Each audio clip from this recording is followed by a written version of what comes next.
It simply means that you have analyzed the cells one by one, and you know exactly what it is. Okay, I think I'm going to get more concrete in 1 or 2 slides what I mean by that. So why do we need FACS at all? First of all, if you compare it to fluorescence microscopy, which we will talk about in the next lecture, I think on Thursday, it's very fast. So if your goal is to count or analyze a lot of cells or get a lot of data points, then using FACS is definitely superior to normal microscopy. If you sit and quantify, let's say, T cells in sections, in histological sections, this takes you a lot of hours. If you let the FACS sorter simply analyze your cell mixture, within seconds you know the numbers of thousands of cells. So it's better for quantification. However, it also has a couple of shortcomings. So first of all, you only have one measurement per cell, which is at a given time point, you only have one measurement. But of course, this measurement can consist of different things. So you can also get per cell different data points. And of course, your cells need to be in suspension. And other than for blood cells, this is usually what our cells of the body don't have, right? So if you think about, let's say, for example, the intestine, every cell is in the tissue in a certain environment. And in order to bring it in suspension, you have to break up this environment, which also means that, for example, cell-cell contact, cell matrix contacts, all of these are lost, which means the cell also might change its function and appearance. That is definitely one of the biggest drawbacks. And the other thing is you don't get subcellular spatial resolution. So for example, let's say you want to know what's the difference between the cytosol and the mitochondria, for example. You will not be able to distinguish this because you can only measure the total fluorescence of a cell and not where it is. For that, you need microscopy. So I brought a couple of pictures so that you can get an idea of how a FACS looks like. Of course, this is only one machine. They can look very different. And also, this is our old machine, which we're not using. We have a new one, so I definitely have to replace the pictures here. Well, nevertheless, this is our FACS machine, our old FACS machine. From BD Biosciences, the FACS Calipor, which is not a sorter, it's only an analyzer. But it has some benefits. So for example, here, this is the sampler where you can put in plates. So let's say you do an experiment and you want to look at, let's say, 20 different mice. It's nice that you can simply transfer your samples into a plate and measure everything automatic and don't have to, because usually one sample, one vial, you don't have to measure 20 vials by hand. So then down here, there's the pump and the buffer. So in the end, this is the FACS more or less is an assembly of tubes that are very small, and buffer is flowing through these tubes, and they go through your sample, take up the cells, and then the buffer transports the cells with it, and then here the computer to analyze it. So I have a couple of more. So here's you can see the machine, and then we have here the tubings that I meant. These are buffer tanks, and where the fresh buffer comes in and where the waste is collected. And yeah, if you open it up, there's actually not that much to see. It's more like it's a laser and a detector, and in between the sample is more or less transferred. So here's the flow chamber where your sample is washed through, and then in the end, this is how it looks like. So you have your cells in your tube that are washed with the buffer, and then you have the laser which excites, or you can have different different varieties. In this case, it's a laser, and it excites the cell, and then either you can analyze and detect fluorescence or scatter. I'm going to talk about this in a little more details. And this, of course, the cells are flowing further, and then depending on if you have a sorter, your cells can be sorted. And by sorting here in this case, I mean that you have 3 different bins in this case, for example, and either you mark a cell with a positive charge, then here's an electric field, it will be deflected, and then the positive cell will go to the negative charge and land in this tube, whereas the negatively charged will go to the other side. And for example, let's say you have 2 mixture of 2 cell types, and then they will can be separated into these 2 bins. So from this is more or less the principle again. So here you have green cells and red cells and cells which do not have any color. So for example, GFP and RFP.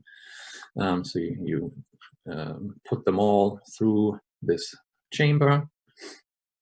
The laser excites the cell. You read the fluorescence with a detector.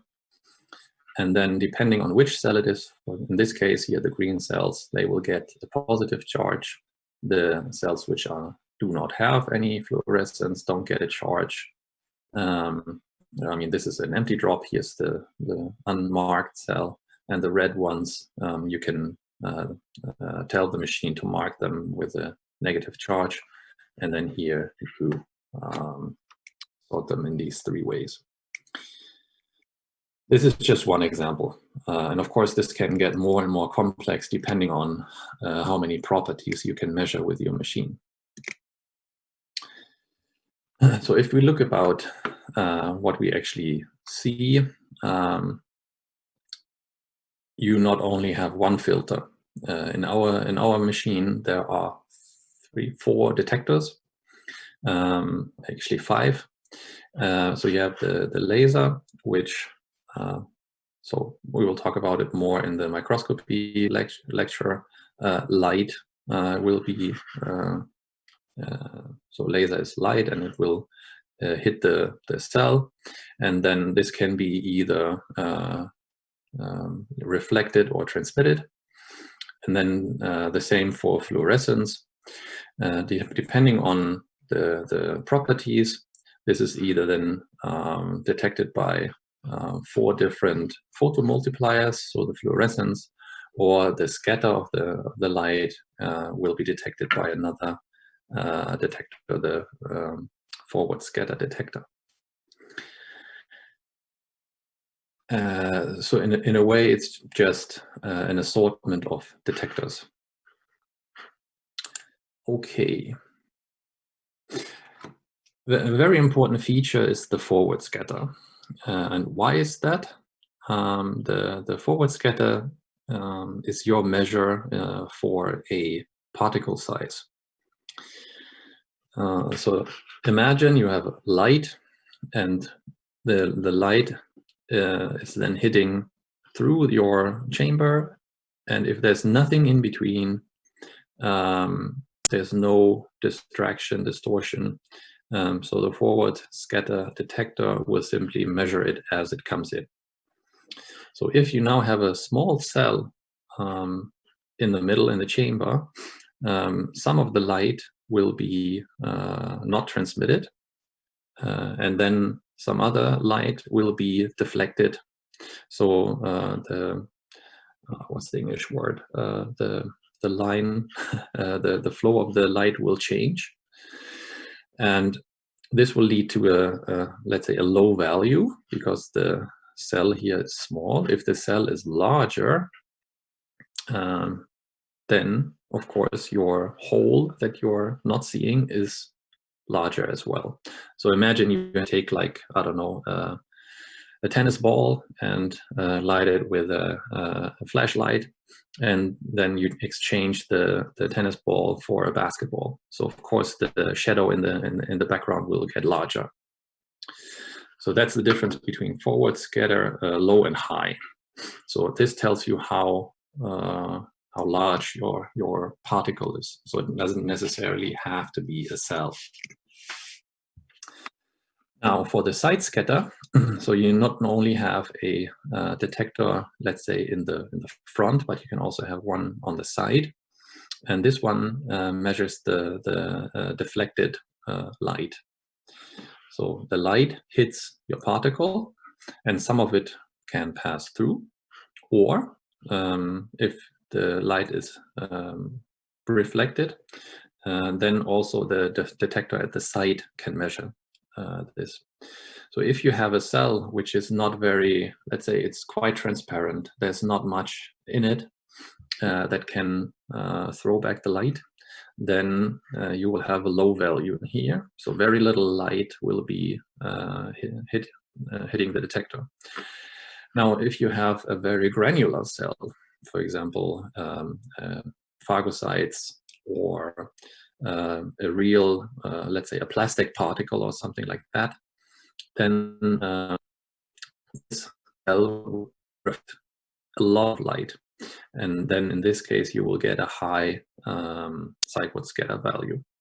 Okay, so with these two things, you can measure, with a forward scatter, you can measure the cell size, and with the sideward scatter, you can measure how granular or how rough the cell membrane is, because also the membrane, if it's rough, it will have more opportunity to reflect. So these are two very characteristic features of a cell. Yeah, this is more or less like again and again. So small cells, for example, will give you a low forward scatter, whereas large cells will give you a high forward scatter. And if you then have non-granular cells, you will have a low sideward scatter, whereas if you have granular cells, you're going to get a high sideward scatter. And then, of course, with these combinations, you can already assess, without any fluorescence, a lot of different cell types by these properties. Yes, but of course, on top, we also have fluorescence signals. So, for example, here, 3 detectors. I don't know why I have this slide in between. So here are 3 examples of size and granularity. In human blood, for example, you have B lymphocytes, B cells. They are quite small, so you will have a very low forward scatter, and they have low granularity, so also the sideward scatter will be low. But monocytes, they are comparably large, so you will have a higher forward scatter, and they are also very granular. So in this case, also a high sideward scatter. So here is an example.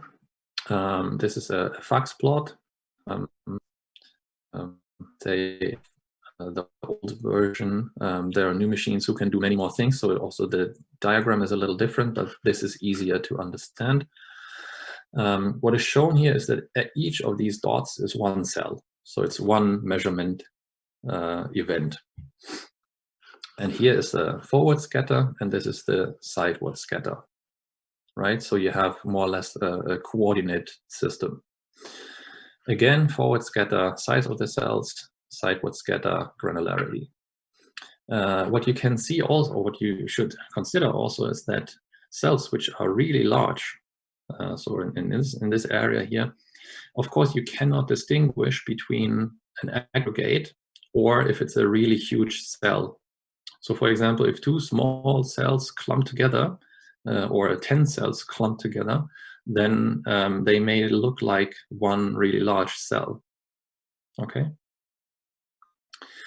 So here in this case, this is peripheral blood.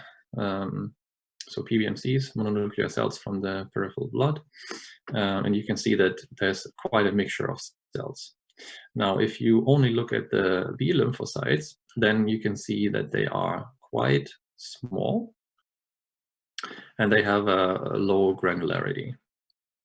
There are also larger cells, but this is probably another cell population. Now, again, if we look at monocytes, then these are large, so very much to the right in the forward scatter, and they are also very granular, or not very, but they are more granular than the B cells, so they are higher up on the y-axis. Okay, so if one now looks into the PBMCs, then you can probably say that this could be B lymphocytes and these could be the monocytes. Yeah, so repetition is always good. Forwards and sideward scatter gives you an overview of your cells, shows you if you have debris. Oh, I forgot about that. So the stuff which is down here in the lower left compartment, it's very small. It's not very granular. In most cases, this is, let's say, cell debris. So during the isolation of the cells, it happens very often that the cells break, and then these parts you can often see in this lower left corner in the forward sideward scatter plot. Yeah, and size and granularity. So, but why, if we can look at so many things, why do we need fluorescence in addition? So yes, you can see if there's a lot of cell debris, dead cells, but you never know what kind of cells is it. Is it erythrocytes, is it dead cells, or is it just, for example, bacteria? It could also be other small particles. And we need stainings. The same, it could be different cell types in here. So also here you would need cell stainings to differentiate between the different cell types. Sorry, I just see that there was a question. Just a sec. Is it possible to find out whether the deflection is being caused by one particle? Well, it is possible, but in this case, you need additional stainings. So, for example, if you stain the nucleus or the cell material, then you can say something about whether it's one or two cells. It's actually not that simple of a question, of an answer to it. Oh, the issue is not as easy as it may look like. Yes. So the third part is, what if you want to measure cell parameters that are not easily visualized? So for example, as I just mentioned, so the DNA content, because that can give you also you cannot see it by eye, but it gives you a lot of important information. So for example, is a cell dividing? Is the cell alive? And stuff like that. So how does it work? So you can have different lasers with different excitation maxima. In this case, this laser light is only this one wavelength, nothing else. And this can excite an antibody, or let's say a fluorochrome that's coupled to an antibody. Again, it probably would have been better if we would have had the microscopy lecture before FACS, which we usually have. But maybe it gets clearer after we had the lecture on Thursday. So you have an antibody coupled to a fluorochrome, and then this will emit light. The emitted light has always a higher wavelength because it's of lower energy. We never, in biology or in life, we never, in nature, we never gain energy, but we lose energy, and light of a longer wavelength is less energetic. So same for the red laser. Here in this case, this 640 nanometer excitation is perfect for the APC and another fluorochrome. And then this emits light at 660 nanometers. So in this case, you can have two antibodies that are labeled with two different fluorophores, one with FITS, one with APC. And then you can visualize these. Yes. What does it actually mean, fluorescence? Yes?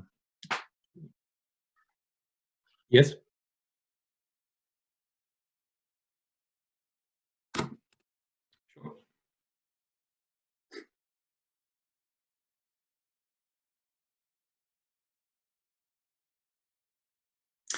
Okay. So what happens all the time, or when we talk about fluorescence, is actually what's on this slide. So I assume you have seen like a Jablonski diagram at some point in chemistry, or I guess you probably should have had it also in biology or in chemistry, physics. So light can be seen as different things, right? It can be viewed as a wave. It can be viewed as a photon. And in a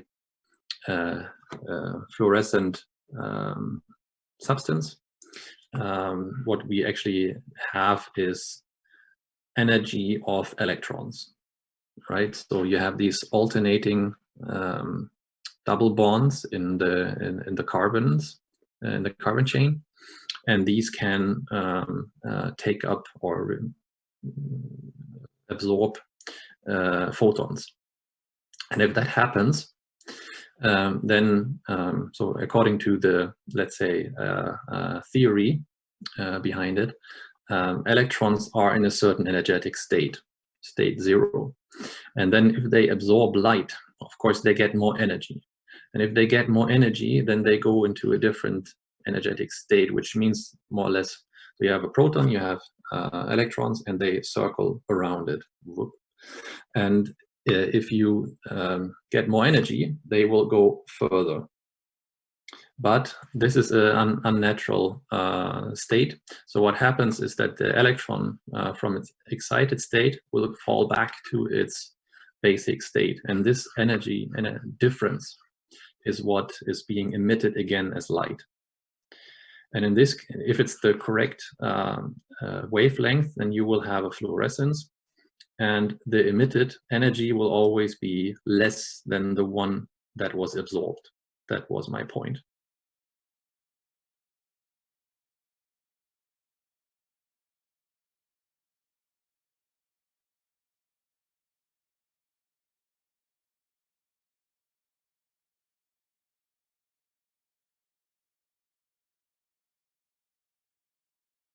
Yes?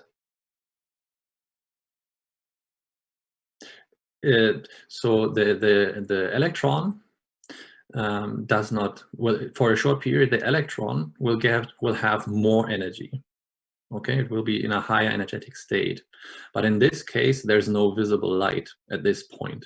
The light will only be visible once the electron falls back to its initial state. And then and to do that, it needs to lose energy. And it will do that by emitting photons. And then this is what you can see again. So this light you will see again. And with every conversion of light, so if you, let's say you put in 488 nanometers, which is a higher energy light than 525. So if the numbers are higher, then it's less energy. And then every energy conversion, there's always loss of energy, either by heat or most of the cases it's heat.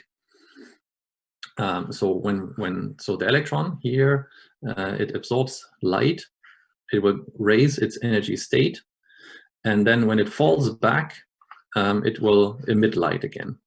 And this difference here, this is then what is more or less lost. right? So in this case, it's emitting 525, so some energy had been lost from here to here.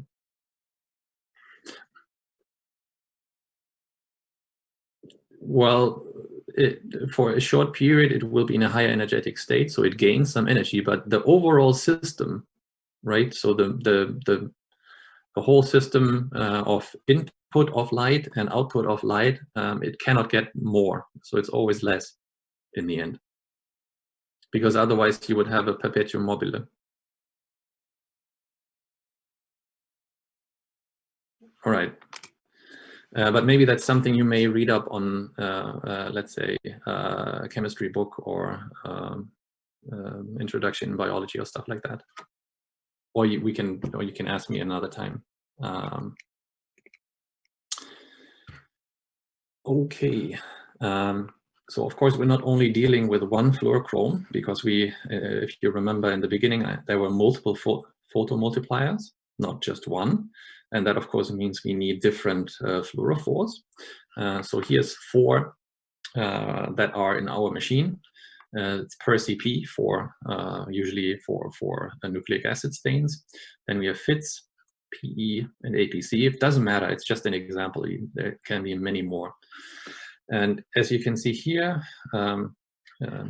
again, we'll talk about it more in the microscopy lecture.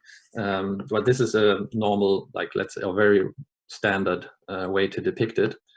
Here on the x-axis, you have the wavelength from very high energy to rather lower energy. And here, this is the 488 is our laser that we're using to energize our fluorochromes. This is the excitation spectra, and this is the emission spectra of the same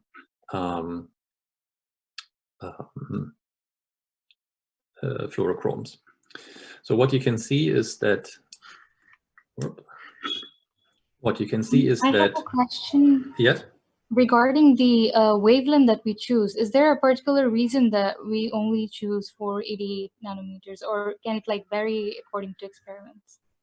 So it can vary between experiments, and also it depends on your machine that you have. So the benefit of the 488 here in this case is that, so if you look at the excitation plot, right? So normally it would have been easier if we would have started with 1. So just look at the green curve. So this is FACS here. So it has an excitation maximum at 488. So this means that if you hit, if you give 450 nanometers of light and nothing else, then it's able to take up some energy. All right, so the curve is not very high here. So its maximum of absorbing energy is at 488. So FITSI is perfect for this laser. But as you can see, also, for example, per CP can absorb energy at 488. And the same is for PE. It can also absorb energy at this point. APC has a very low curve at this case, but still absorbs some energy. So for APC, actually, you will always have a lower emission, because it will not take up that much energy. Okay. And also, if you compare, like here, the FITSI with the excitation, so 488, you can see that its emission is, let's say, 525. So it's more to the right. The same is for PE. So it has more or less 2 maxima, but then the excitation, but the emission is at 575 more or less. And APC is very in the far red, so it's like 650. And the per CP, which has a excitation of almost in the ultraviolet, will give you in the very far red its emission, right? So this is what you detect, and this is what you need to excite the fluorochrome. So is the emission always higher than excitation? The emission is always a larger number as the excitation because of what I just tried to explain, because you're losing energy. Mm-hmm. Okay. Thank you.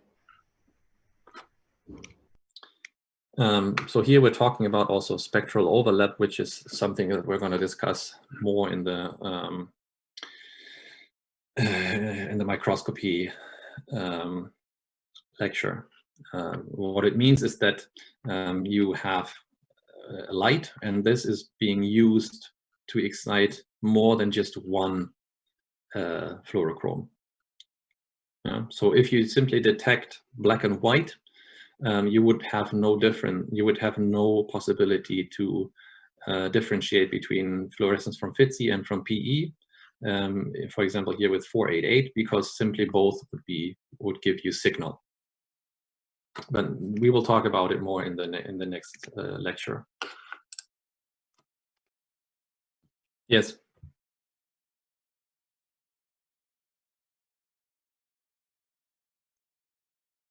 Well, the maximum, yeah. But you can also see that the APC is more or less being excited from light from 400 to 700.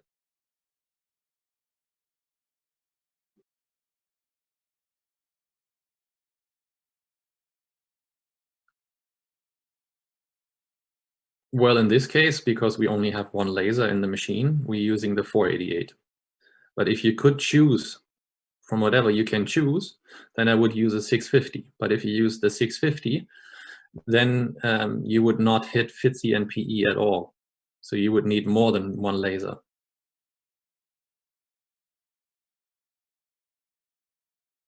So if you can choose freely and you're working only with APC, I would use something that's in the range of the maximum.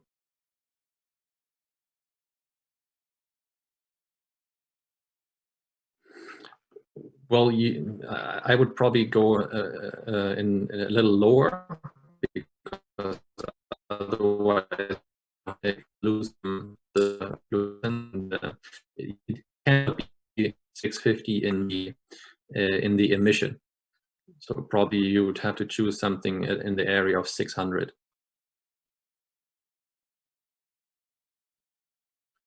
Okay. So if you have a combination of two of these fluorochromes, so let's say APC and FITC. So I realized when I went through this that the coloring is unfortunately a little, let's say, not a perfect didactics. So the green star is the FITC and the blue is the APC. But then if you have cells that are only stained with FITC, it's the blue cell, which is a little bit, should have been the green. It would have been easier if it's green, but nevertheless. So here you have now you measure two fluorochromes, right? So we have two fluorescence intensities. Here from one filter, from one photomultiplier, fluorescence 1, which is FITC, and the fluorescence 4, which is APC. So we have 4 quadrants. In the lower left, we have cells which have no or very little fluorescence in FITC, so meaning unstained. And they are also very low or no staining for APC, right? So these are cells which do not express any of our markers that we use to hit the antibody with. Then here we have single positive cells for FITC, single positive for APC, and here are the double positive. That's more or less all that you should understand. It's more or less like in the forward side with scatter, just now with fluorescence. Yes? Is the wavelength increasing along the axes in the previous diagram? Here, the intensity. The intensity. Not wavelength, but it's intensity of the FITC emission signal. Yes. Okay. Okay. So here's an example. It's whole blood from 2 mice. And in this case, it's forward and sideward scatter.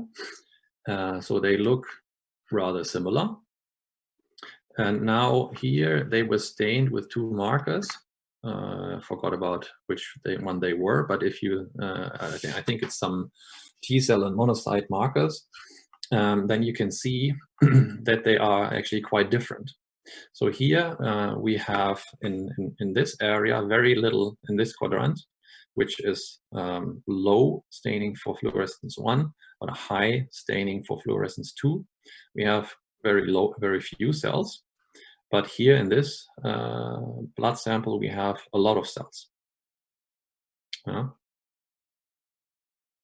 So by these analysis, although from the forward and sideward scatter they look very similar, you can see that, well, here we have twice as many cells in the upper left quadrant, and if we know which, well, now I think it was CD3 and whatever, so it was T cells and monocytes or something like that. You can see that there's differences in the cell population. Yes. Okay. So now we had this kind of representation. So you have the coordinate plot, but you can also visualize stuff as a histogram. What does that mean? So you can depict the cell number on the y-axis instead with a fluorescence or with forward or sideward scatter or whatever. So if you have an imaginary population like this, so it's very low for fluorescence 1, but high for fluorescence 2 in the upper left, with the fluorescence 2, then so now we're going to this. Then you would have no signal, no signal, signal, no signal, no signal, and then it starts that you count some cells, right? So you would get a curve that increases here and then drops again. So imagine here, and then up and down. Okay. If you have two kinds of cell populations, and now you would do the same in fluorescence 2, then you would have here, you would at first see the green cells. So you would have one bump, and then later on you would see the red bump. That doesn't mean that they are like here. You cannot say if it's more or less in fluorescence 1, because this is only a depiction of the cell number in fluorescence 2, right? So it's just a different way to visualize it. It comes in handy in certain applications, but here you definitely have more information. So it's since it's very hard to do like let's say Q&As via Zoom, we're going to skip this one. But in principle, this was now so previously here we had fluorescence 2. How would it look like if you would change it to fluorescence 1? So we're moving here. So of course now we would have a little bump here, and then because we're first detecting the red ones and it's few cells, so it's a small bump, and then we see a large bump here. If that's not clear to everyone, then simply speak up, otherwise I'm going to move further. One question. Yes. We basically use different fluorophores, like FITC, APC, for different kinds of cells, different types of cells. Well, it depends. We couple them to antibodies. Yes. And or any other thing that you can use to mark cells. So for example, let's say if you want to use this to look at T cells, all T cells, you can use CD3, and so you use an anti-CD3 antibody. And if you then couple this with FITS, then with this FITS channel you can quantify or measure all the T cells. Mm-hmm. So at a given time, we are limited to the number of types of fluorophores we have on how many types of cells we can detect. Yes, it's mainly a limitation of your machine, how many filters you have. Right. Because there's, I wouldn't say unlimited, but there's many fluorochromes. Okay. But many of them are also overlapping. In the end, you need to be able to distinguish them also. But you can use combinations. So our new FACS can use, I think, 25 markers at the same time. Okay, thank you. Okay, we very touched upon spectral overlap. So we're using one fluorescence, but at or one light wavelength to excite the fluorochromes, and all of them can be will get excited. So for now, if we look at FITSI, for example, here, this is the range of our detector fluorescence 1. So it will only let light pass in this between, what is it, 520 and 540. So it's a very narrow band. Every light that is outside of this range will not pass the filter. But fluorescence 2, so our other photomultiplier, has it only lets light pass in, let's say, 560 to 590, 580. And because FITSI has this tail to the right, it will be, you can measure it both in the filter 1 and filter 2. Although filter 2 is designed to measure PE. So of course you will have some spillover in fluorescence 2. So you have to compensate for this. So what does it mean? You measure cells, and then you have fluorescence 1 and fluorescence 2. In this way, here it's nicely compensated. But if you would not compensate for this, it would actually look like this.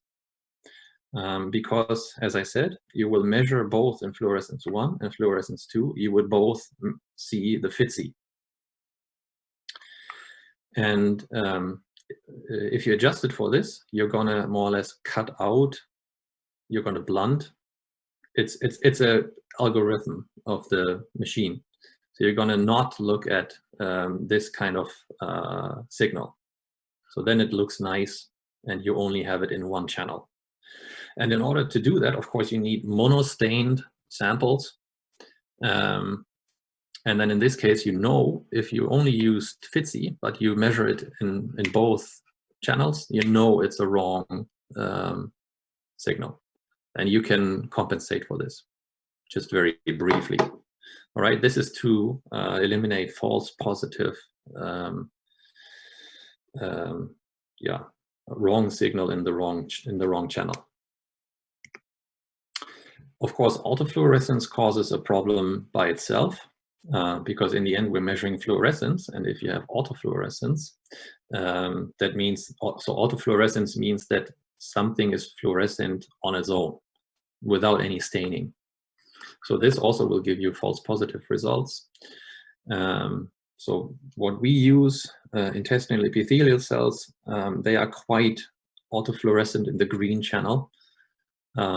So you can try to correct for it by compensation, but it's quite hard.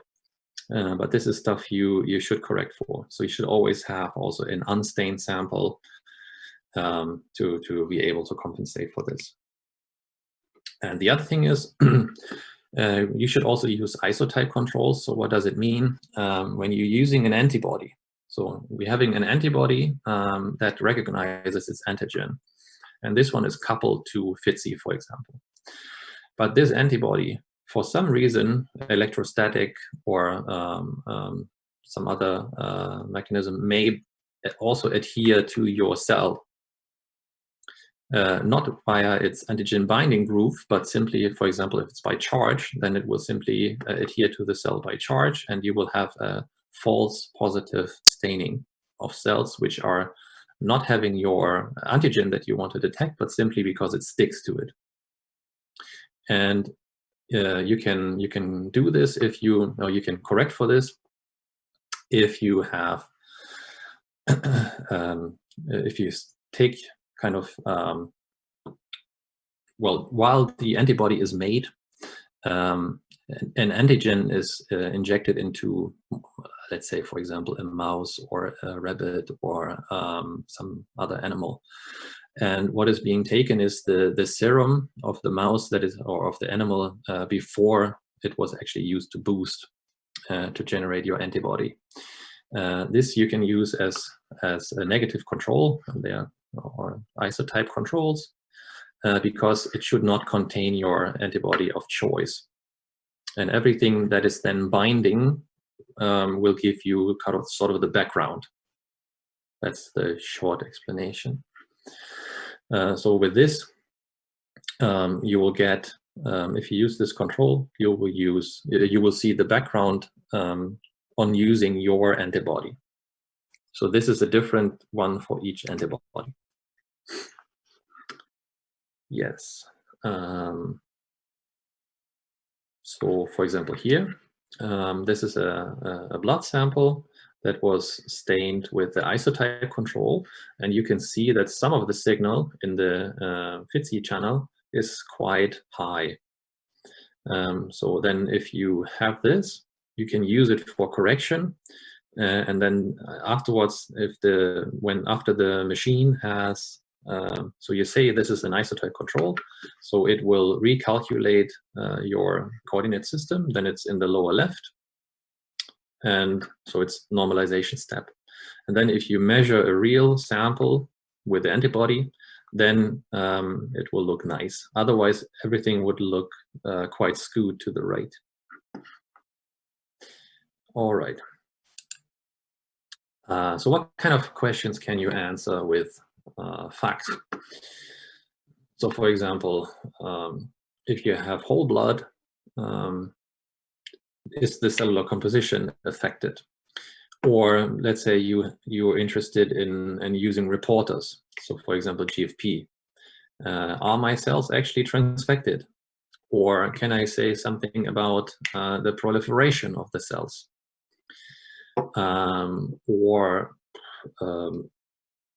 Can you activate your cells for some stimulation, let's say bacterial ligands or some toxins or whatever? So let's go for the composition of the whole blood. Here in this case, this is 2 mice. Left one was healthy, the right one had a certain phenotype, so no details here, simply it had an inflammation. And here in this case, we stain for neutrophils. So here the GR1 Ly6 and CD11B, if cells are double positive for these markers, then this is neutrophils. So in the upper right, you have cells which are double positive for these 2 markers. So here in this case, this mouse had roughly 18%, so within this area. In the same area, the other mouse had roughly 4%. So you have a more than 4-fold increase in this cell population in neutrophils between these 2 mice. Yes. Something else, for example, is stem cells, because they are very important. We know certain markers that one can use that are only present in stem cells. So for example, here, this is a small intestine, and you can see here the villus. I don't know whether you have seen like histological slides or stuff like that from mice, or let's say from small intestine, not mice. It looks the same in humans or in, yeah. So you have epithelium that is lining your tissue, and then this is organized in crypts where the stem cells are located, and villi, which is an expansion of the surface area so that you can absorb more, which is the main function of our intestine, to absorb and digest food. And here, the whole epithelium is generated from stem cells, which are located in the crypts, and then they proliferate, and so meaning they divide, and then they replenish the tissue in this direction. And here, this is LGR5 that is coupled with a GFP, so it's a transgenic mouse we discussed last time. Here in this case, GFP was added to this promoter so that every stem cell is green. And now if you would isolate cells from here, and you would use, this is AbCam, this is a marker for epithelial cells, and the other marker is the GFP. then again, the double positive cells here in the upper right quadrant are the epithelial cells, which express the GFP, so the stem cells. And here is all the remaining epithelial cells, and here you would have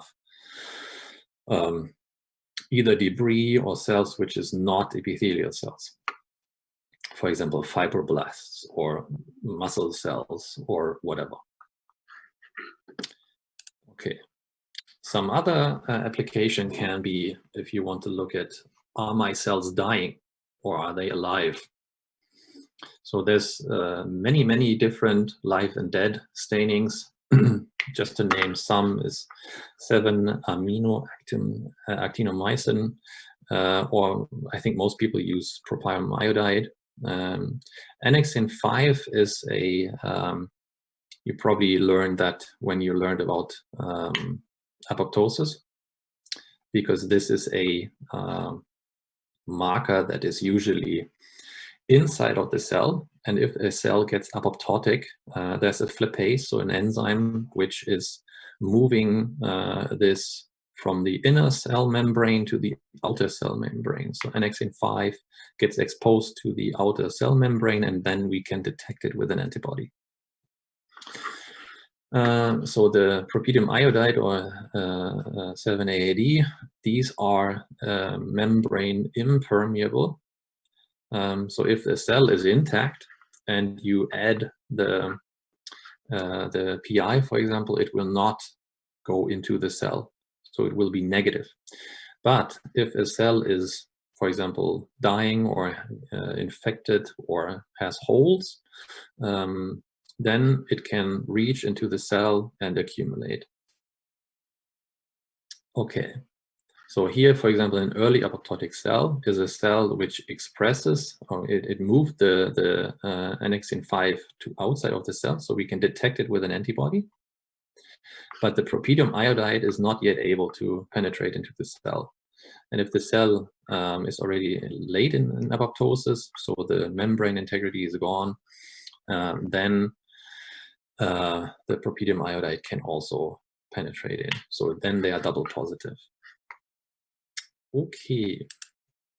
This is another example, annexin 5 and PI staining. Here in this case, cells were treated with staurosporine. It's a apoptosis inducer, very strong one. So here we have the unstimulated cells. Here we have the stimulated cells, so going into apoptosis. And now if you do annexin 5 versus PI staining, you can see that here all of the cells are moving to the right, so they are annexin 5 positive. And second of all, many of them are PI positive as well. And very few cells are annexin 5 negative and or PI negative. So in this case, 65% are late apoptotic cells, both double positive, and 34% are early apoptotic cells. So there's virtually no viable cells left. All right, we can skip that. I think we will also skip that because it's distracting and will probably need a lot of time and explanation as well. But you can use DNA stains also to quantify the DNA content. And depending on in which phase of the replication cycle your cell is, a cell, when it's dividing, it is replicating also its DNA content. So there is a certain period where you not only have 2 but 4 copies, and of course that means you have more DNA. And if you then quantify the amount of DNA in a cell, you will see that it also doubled. So this is more or less the principle of this experiment. I think this is easier. So here in this case, this is another cell cycle assay. Here we're using Well, it doesn't matter. Let's say CFSE, we're using a fluorescent dye that is able to penetrate into the cell, but inside of the cell, it's modified by an esterase, which leads to the fact that, first of all, it gets fluorescent, and second, it's not cell permeable anymore. Okay, so every marker that has entered the cell cannot leave it anymore. So what you can do then, if you add this to a cell, or to a cell, to a mixture of cells, that you can load the cells with this marker, and then so here you can load all of them. So if your cells are not dividing, they all have a high level of signal of staining. But if you have some cells in your culture which are dividing, then if a cell, so you have a cell, it has a lot of signal. So now if this cell is dividing, but you have two cells, then of course what was in this one cell has been transferred into these two cells. So the fluorescence intensity of this marker, the marker also has been shared between those two cells. So you will have half of the marker cell fluorescent. And after another round of duplication, you will have again half of this signal intensity, and again half and half, until you cannot detect it anymore. So you will get these spikes. So these cells did not undergo replication. These had 1 replication, 2, and 3 replications. So it's a quite, I would say, simple way how to look at replication. So you can not only look at cell types, but you can also look at activation status. So here in this case, this is T cell activation. So with CD3, you can detect T cells. And if you then stimulate with CD95, and this will lead to an activation of T cells. So then if you measure with CD69 and CD25, doesn't matter about the details. I mean, don't learn all these CD whatever, there's hundreds. You should know the basic ones, 3, 4, 8, stuff like that. I guess you know difference between CD4 and CD8. T helper cell, cytotoxic T cells. So here in this case, with these markers, then you can see that there's a shift to the double positive cells, so meaning there's more activated T cells, so from 40 to roughly 60%, by adding the anti-CD3 CD95 stimulus. Okay, so let's go a little bit into practice. I think in this case, it's easiest if you just answer. So you probably you will need your mics. So where do you detect double positive cells, right? So you have here fluorescence 1, fluorescence 2. Cells which are double positive are in which quadrant?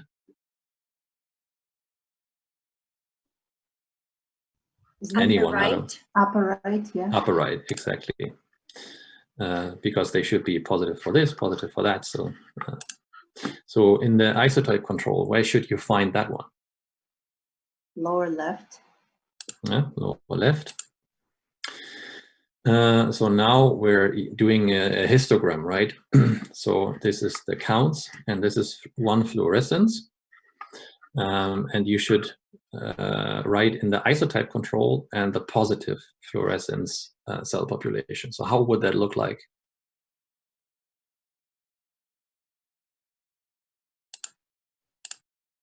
Yeah. So you have on the lower left, you have, so it doesn't necessarily mean that it's more or less. I mean, in the small or large, but it's wider on the right and should be more narrow on the left, but the number of cells can be the same. And if you have more, so you want to look at CD4, so T helper cells of the memory phenotype. So they express the marker CD45 RO, and they also express the IL-2 receptor. So we have markers for CD4, CD45, and of course the IL-2. So how would you do a strategy to actually assess how many cells you have, or to select them? So what is always the best, or the first step you should start in a FACS experiment? It's the stuff that we discussed in the beginning. No fluorescence involved, nothing. Test the antibody first to select for the marker of the cell. Yeah, so we have already done that. So we have an antibody for CD4, CD45, and IL-2. But the first thing you do is forward and sideward scatter. Because you want to get rid of aggregates, you want to get rid of dead cells, of debris, and stuff like that. Yeah, so first you do forward sideward scatters, so you select your cells that you want to analyze further. And then of these, what do you do next?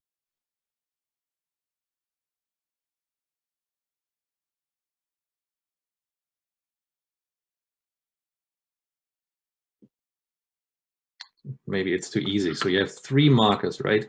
But in a way, we have a bidimensional plot, meaning 2. Mm-hmm. So you can choose any of these and simply analyze them side by side. So let's say it doesn't matter. You can use CD4 or CD45, or you can use CD4 and IL-2, or you can use CD45 and I forgot which one I had. But you can use any of these 3 combinations. And then you're interested in the double positive cells. Okay, but in the end, we don't want to stop with the double positive cells because we want the triple positive cells. So then you take this cell population, yeah, and you look for how do they look on the fluorescence 3. And then you take the positive ones. So in the end, your cells were CD4, CD45, and IL-2 positive. So now you have the triple positive cells. Okay, so you gate it from the no debris, no aggregates, alive cells on the double positive, and then on the triple positive. And here on this axis, it doesn't matter what you take. You can take any fluorescence, you can take forward scatter, sideward scatter, it doesn't matter.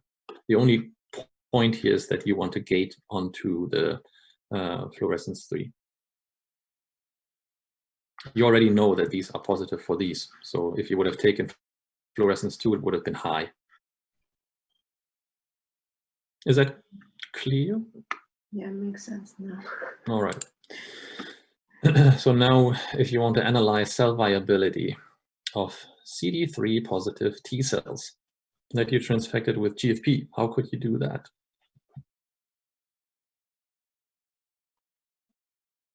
What marker could be used for cell viability?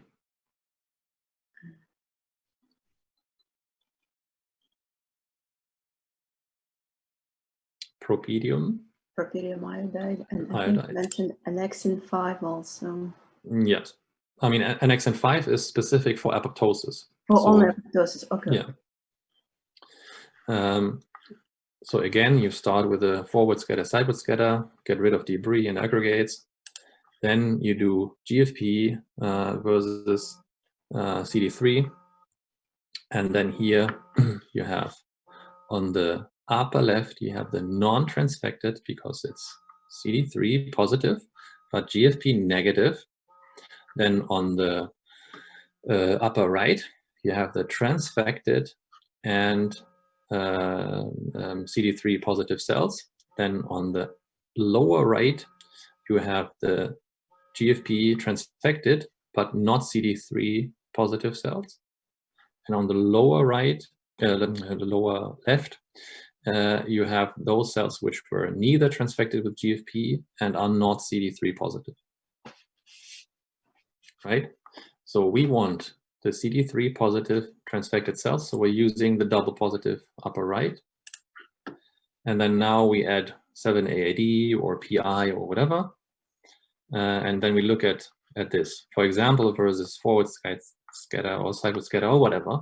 And then we have those cells which are not stained on the left because the dye did not penetrate them.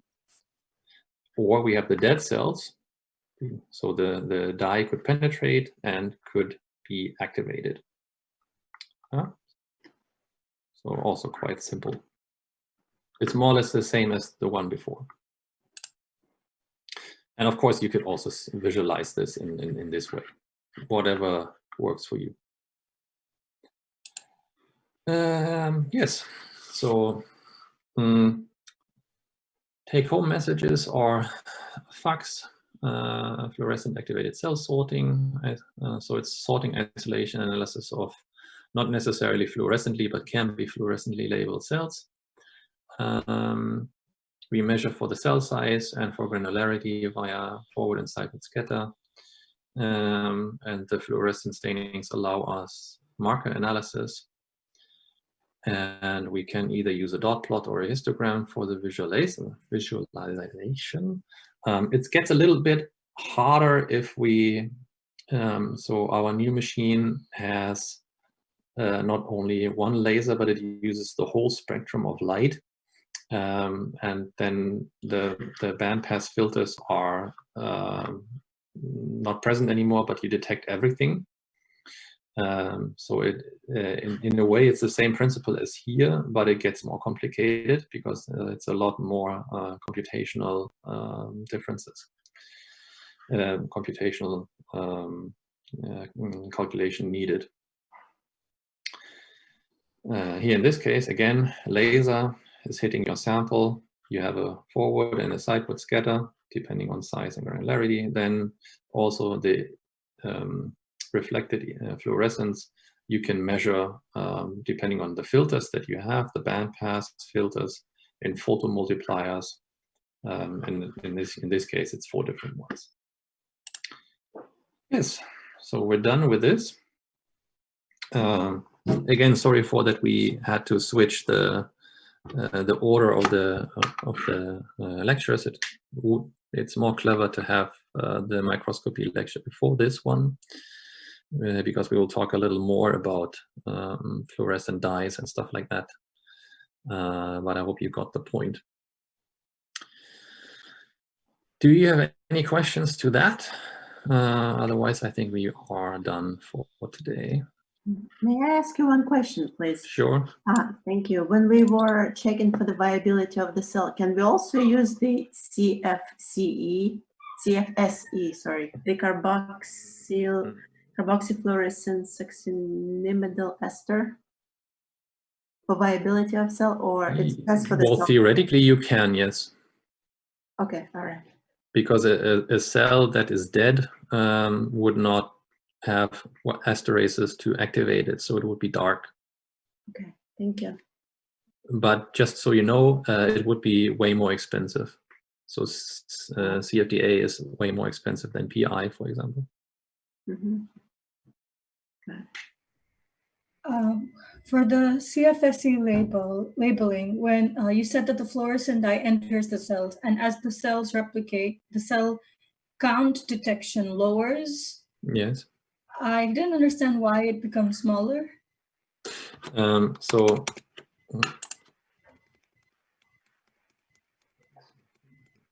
the point is that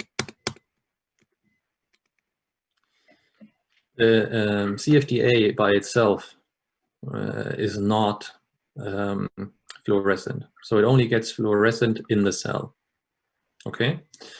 After the modification by the esterases, and also it cannot leave the cell anymore. So now, so let's say you have a Petri dish or a tube or whatever, where you have 1 million cells, and you add 100 million molecules of the CFDA into this tube. So on average, every cell will take up 100 molecules. So now you remove you change the medium again. So you take away CFDA. So only left is the cells which then carry the CFSE now, because it has been modified. And each cell has 100 copies. So now your 1 million cells, some of them divide. So after your cell had divided, you had 100 molecules. So you cannot replicate these. So of this 2 daughter cells, they now have 50 molecules. So it's half the fluorescence intensity, because the more molecules, the more fluorescence you have. Okay, got it. So the counts is for the number of molecules of CFSE inside the cells per cell. It's probably better if you would say intensity. Intensity per cell, basically, because the total number of cells are still there, but our intensity for each cell is decreasing because it's dividing. Yes. So it shows that per cell. So actually, this should be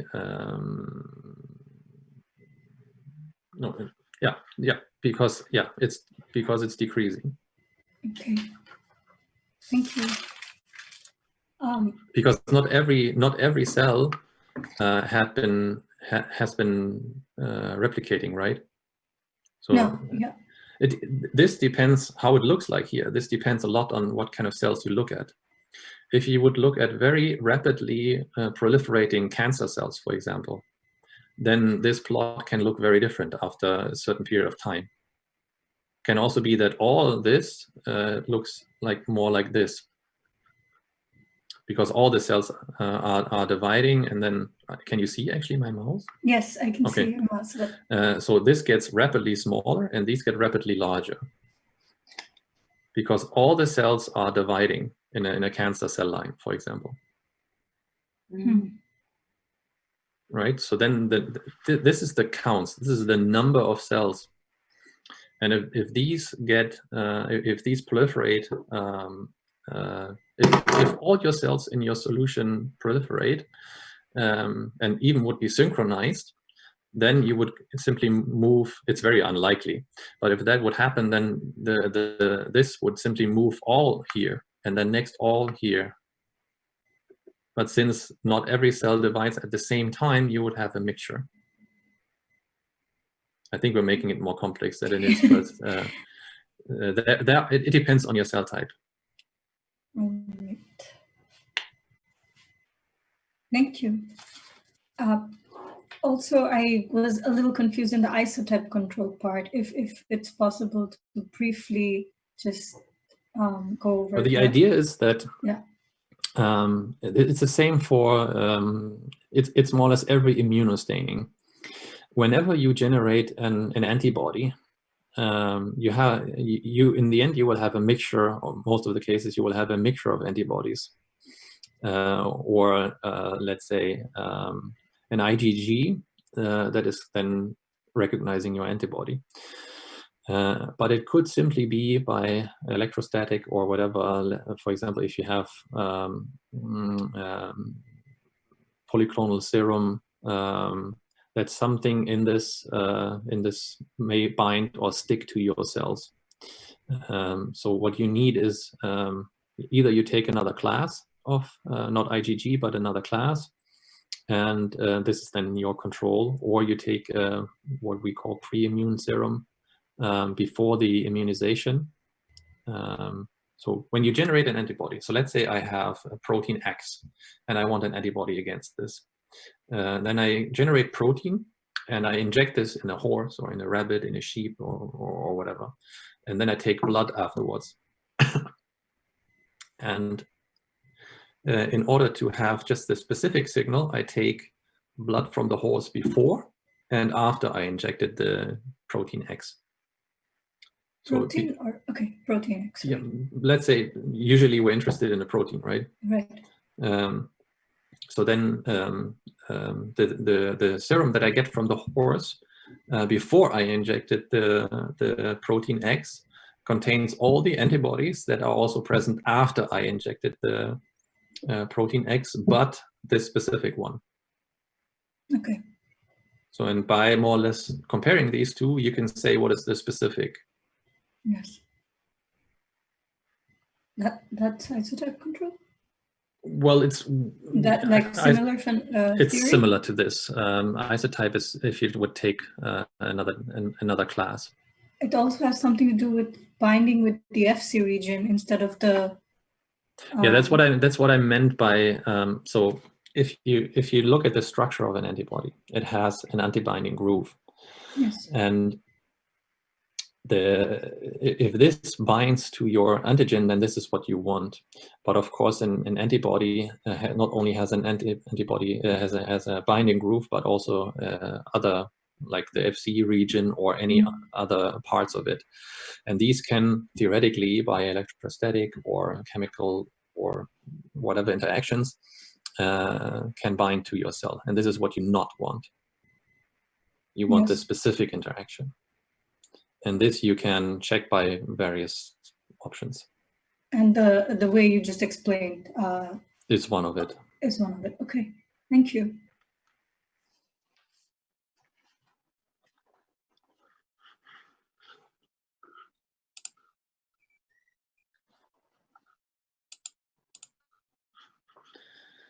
Okay. Then if you guys don't have another question, I think we're done for today. Last thing I want to, because I think that's always important, please don't get lost in any details of, we used a lot of markers and a lot of nanometers and whatever. It's not important that you know which excitation and emission nanometers fluorochrome X or Y has. You should understand the principle, right? So what is a fluorochrome? How does a FACS work? The rest of the stuff you can look up. All right, then see you guys on Thursday. Okay, bye-bye.